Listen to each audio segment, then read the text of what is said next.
Cherry భూమికి help చేయకుండా ఉండాలని చెప్పి నక్షత్ర చెర్రీ మీద కుట్ర చేస్తూ ఉంటుంది. ఎలాగైనా సరే వీడి కాళ్ళు చేతులు విరగొడితే అప్పుడు వీడు భూమికి హెల్ప్ చేయకుండా ఉంటాడు అని చెప్పి నక్షత్ర చెర్రీని కింద పడేయాలని చెప్పి చెర్రీ నడిచే దారిలో ఆయిల్ పారబోస్తుంది. ఇక చెర్రీ ఫోన్లో మాట్లాడి నడుచుకుంటూ వస్తూ ఉంటాడు. సరిగ్గా అదే టైంకి భూమి చెర్రీని పక్కకు పిలిచి ఏదో మాట్లాడుతూ ఉంటుంది. ఇక దాంతో ఆ విషయం తెలియని అపూర్వ అటువైపుగా నడుచుకుంటూ వస్తూ ఉండడంతో అప్పుడు అక్కడ పారబోసి ఉన్న ఆయిల్ మీద కాలు వేసి అపూర్వ కింద పడిపోతుంది. బాబోయ్ నడుం విరిగిపోయింది అని చెప్పి అపూర్వ కింద పడి మొత్తుకుంటూ ఉండగా అప్పుడు నక్షత్ర మమ్మీ మమ్మీ అంటూ పరిగెత్తుకుంటూ అపూర్వ దగ్గరికి వస్తుంది. ఏమైంది మమ్మీ లే అని చెప్పి అంటూ ఉంటే ఇక్కడ ఎవరే ఆయిల్ని ఇలా పారబోసింది అని అంటూ ఉంటే నన్ను క్షమించు మమ్మీ, ఆ చెర్రీ గాడిని కింద పడేయడం కోసం వాడు భూమికి హెల్ప్ చేయకుండా ఉండడం కోసం ఇలా చేశాను. నువ్వు ఇటువైపు వస్తావని అస్సలు అనుకోలేదు అని అంటూ ఉంటే ఓసై నువ్వేదైనా ప్లాన్ చేసే ముందు నాకు చెప్పి చెయ్యి, లేకపోతే నువ్వు వేసే ప్లాన్స్కి నేను బలయ్యేలాగా ఉన్నాను అని చెప్పి అపూర్వ అంటూ ఉంటుంది. సరే అక్కడ డ్యాన్స్ అకాడమీ ఓపెన్ అవుతుంది పద అని చెప్పి అపూర్వ నక్షత్రం తీసుకొని వస్తూ ఉంటుంది. మరోపక్క పంతులు గారు ఎవరి చేత అయితే డ్యాన్స్ అకాడమీ ఓపెన్ చేయిస్తున్నారో వాళ్ళని ఇలా రమ్మని చెప్పండి అని అంటూ ఉంటే పదండి అల్లుడు గారు అని చెప్పి సరే చంద్ర ఉదయ్ని ముందుకు పంపిస్తాడు. ఇక అప్పుడు పక్క ప్లాన్ ప్రకారం భూమి చెర్రీ ఇద్దరు కలిసి రిమోట్ని మార్చేస్తారు. డూప్లికేట్ రిమోట్ని ఉదయ్ చేతిలో పెట్టడంతో ఇక అప్పుడు ఉదయ్ ఆ రిమోట్ని ఎన్నిసార్లు ప్రెస్ చేసినా కూడా ఆ కర్టెన్స్ తెరుచుకోకపోవడంతో అందరూ కూడా షాకింగ్గా చూస్తూ ఉంటారు. అప్పుడే గగన్కి ఫోన్ రావడంతో గగన్ ఫోన్ మాట్లాడి వచ్చేసరికే బ్రో ఒకసారి ఈ రిమోట్ చూడు అని చెర్రీ ఆ రిమోట్ని గగన్ చేతిలో పెట్టడంతో గగన్ ఆ రిమోట్ని టెస్ట్ చేస్తూ ప్రెస్ చేసేసరికి అక్కడున్న కర్టెన్స్ ఓపెన్ అవుతాయి. ఇక అలా డ్యాన్స్ అకాడమీ ఓపెనింగ్ జరిగిపోవడంతో అందరూ కూడా చప్పట్లు కొడుతూ ఉంటారు. ఇదంతా చూస్తున్న ఉదయ్ ఒక్కసారిగా షాక్ అవుతూ ఉంటాడు. మామయ్య గారు ఏంటిది, డ్యాన్స్ అకాడమీ నాతో ఓపెన్ చేయిస్తానని ఇప్పుడు ఆ గగన్తో ఓపెన్ చేయించారేంటి అని అంటూ ఉంటే సారీ అల్లుడు ఇదంతా అనుకోకుండా జరిగింది అని అంటూ ఉంటే అప్పుడు భూమి బావా మొత్తానికి నీకు మాటిచ్చిన ప్రకారం నీ చేతనే డ్యాన్స్ అకాడమీ ఓపెన్ చేయించాను, నాకు చాలా సంతోషంగా ఉంది అని చెప్పి అపూర్వ వైపు చూస్తూ నేనే గెలిచానని చెప్పి సైగ చేస్తూ ఉంటుంది. దాంతో అపూర్వకు మరింత ఒళ్ళు మండిపోతూ ఉంటుంది. మమ్మీ ఆ భూమిని చూసావా ఎంతలా రెచ్చిపోతుందో, అది అనుకున్నట్టుగానే మొత్తానికి బావ చేత ఓపెనింగ్ చేయించింది. ఇప్పుడు బావ దృష్టిలో అది మళ్ళీ మంచిదవుతుందని అంటూ ఉంటే బేబీ ఎలాగో డ్యాన్స్ అకాడమీ ఓపెనింగ్ అయిపోయింది కాబట్టి మనం ఏమీ చేయలేము, ఇప్పుడు నా దగ్గర ఒక ఐడియా ఉంది అని అపూర్వ నక్షత్ర చెవిలో తన ఐడియా గురించి చెప్తూ ఉంటుంది. ఇక దాంతో అలాగే మమ్మీ తప్పకుండా చేస్తాను అని చెప్పి నక్షత్ర కావాలనే స్టేజ్ ఎక్కి మాట్లాడుతూ మా భూమి యొక్క డ్యాన్స్ అకాడమీ ఓపెనింగ్కి వచ్చినందుకు మీ అందరికీ నా హార్టీ వెల్కమ్ అని చెప్పి నక్షత్ర అంటూ ఉంటుంది. ఈ సందర్భంగా మీ అందరికీ నేను మరొక విషయం కూడా చెప్దామనుకుంటున్నాను. నా పేరు నక్షత్ర, శరత్చంద్ర గారి చిన్న కూతుర్ని నేను. మా అక్క ఎలాగైతే క్లాసికల్ డ్యాన్స్ అకాడమీ పెడుతుందో నేను కూడా త్వరలో వెస్ట్రన్ డ్యాన్స్ అకాడమీ పెడుతున్నాను. మీలో ఇంట్రెస్ట్ ఉన్న వాళ్ళు ఎవరైనా ఉంటే నా అకాడమీలో జాయిన్ అవ్వచ్చు అని చెప్పి నక్షత్ర చెప్పడంతో భూమి గగన్ చెర్రీ వీళ్ళందరూ ఒక్కసారిగా షాక్ అవుతూ ఉంటారు. శరత్చంద్ర కూడా కోపంగా చూస్తూ ఉంటాడు. శరత్చంద్ర ఆవేశంగా నక్షత్ర దగ్గరికి వస్తూ ఉంటే అప్పుడు అపూర్వ బావా ఇప్పుడు అందరూ చూస్తున్నారు, ఇంటికి వెళ్ళిన తర్వాత మాట్లాడుకుందాం బావా అని చెప్పి అంటూ ఉంటుంది.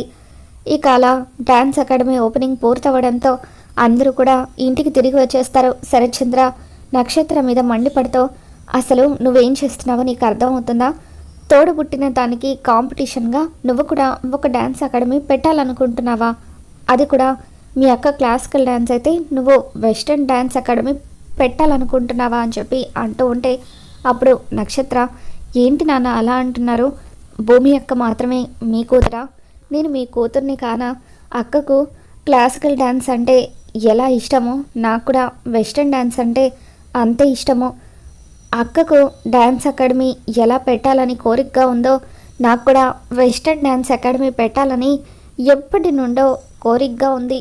మీకు మాకన్నా పెద్దమ్మ అక్క అంటేనే ఎక్కువ ఇష్టం కదా నాన్న.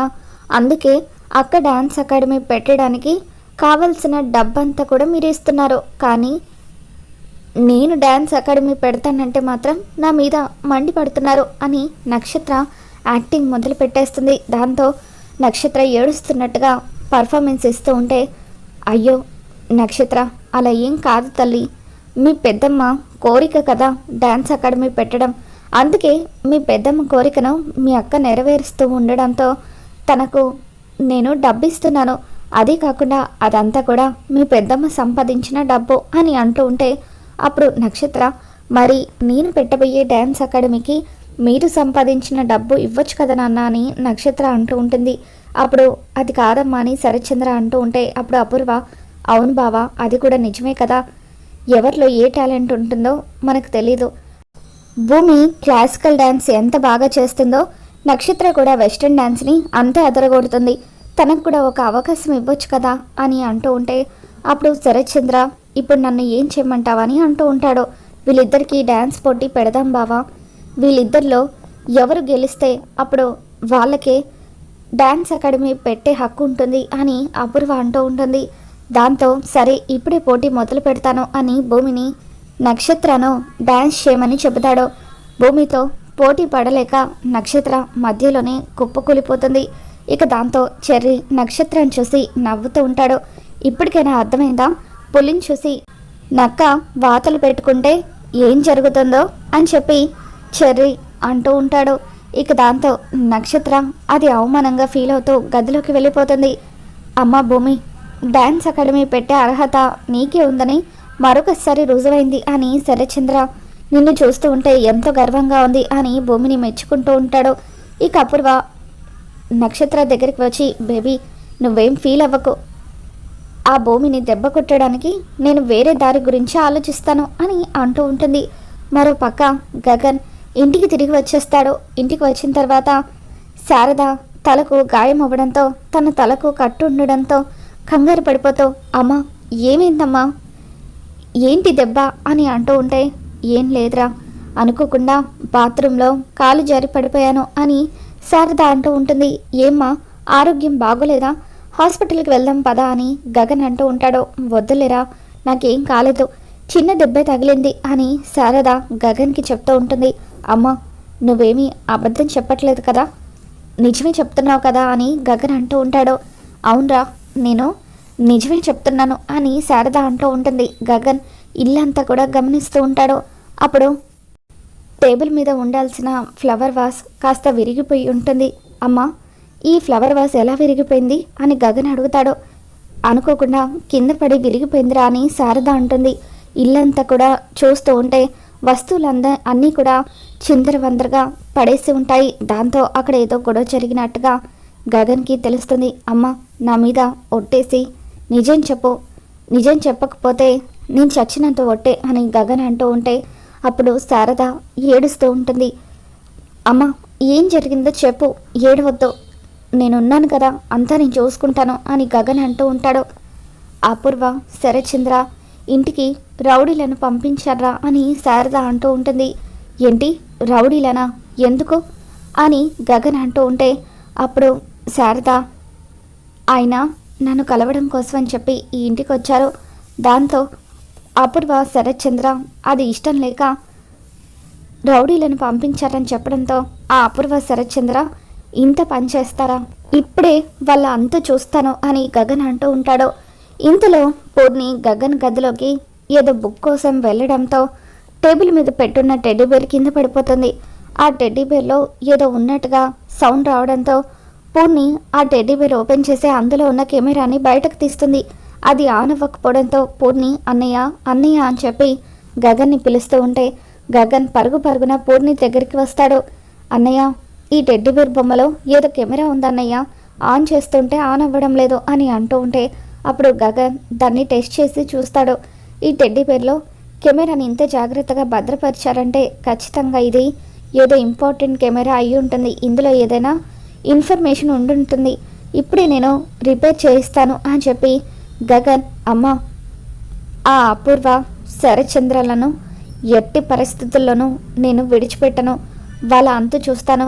ఈ కెమెరా రిపేర్కి ఇచ్చి అప్పుడు వాళ్ళ సంగతి చెప్తాను అని గగన్ ఆవేశంగా వెళ్తూ ఉంటే, బ్రే గగన్ ఆగురా అని చెప్పి శారద పిలుస్తూ ఉంటుంది. ఇక గగన్ ఆ కెమెరా తీసుకొని షాప్కి వెళ్తాడు. అక్కడ షాప్లో ఆ కెమెరాని రిపేర్ చేయిస్తాడు. అసలు ఏముండుంటుంది ఈ కెమెరాలో అంత జాగ్రత్తగా ఇన్నేళ్ళుగా ఆ కెమెరా టెడ్డీ బేర్లో దాచిపెట్టారంటే అసలు ఏం ఇన్ఫర్మేషన్ ఉండుంటుంది అని గగన్ ఆలోచిస్తూ ఉండగా, ఇక ఆ షాప్ అతను వెంటనే కెమెరాని రిపేర్ చేసి సార్ అయిపోయింది సార్ అని అంటూ ఉంటే, గగన్ ఆ కెమెరా ఓపెన్ చేసి చూస్తూ ఉంటాడు. అందులో శోభచంద్రను అపూర్వ చంపిన వీడియో అంతా కూడా గగన్కి కనిపిస్తూ ఉంటుంది. ఇక దాంతో వస్తే అపూర్వ, ఇన్ని రోజులు మా అమ్మని నా కుటుంబాన్ని ఎంత ఇబ్బంది పెట్టావే, ఒక హంతకురాలు అయ్యుండి అన్యాయంగా శోభచంద్ర గారిని చంపేసి ఇన్నేళ్ళు దర్జాగా బయట తిరుగుతావా, నీ అంతు తేలుస్తాను అని చెప్పి గగన్ ఆ టెడ్డీబేర్ బొమ్మలో ఉన్న కెమెరాను పట్టుకొని శరత్చంద్ర ఇంటికి వస్తాడు. వస్తే అపూర్వ బయటకు రావే అని చెప్పి గగన్ పిలుస్తూ ఉంటే, అప్పుడు శరత్చంద్ర, రేయ్ ఎంత ధైర్యం రా నీకు, నా భార్యను పేరు పెట్టి పిలుస్తావా అని అంటూ ఉంటే, రెస్పెక్ట్ ఇవ్వడానికి అది మామూలు ఆడది కాదు, ఒక హంతకురాలికి మర్యాద ఇవ్వాల్సిన అవసరం నాకు లేదు అని గగన్ అంటూ ఉంటాడు.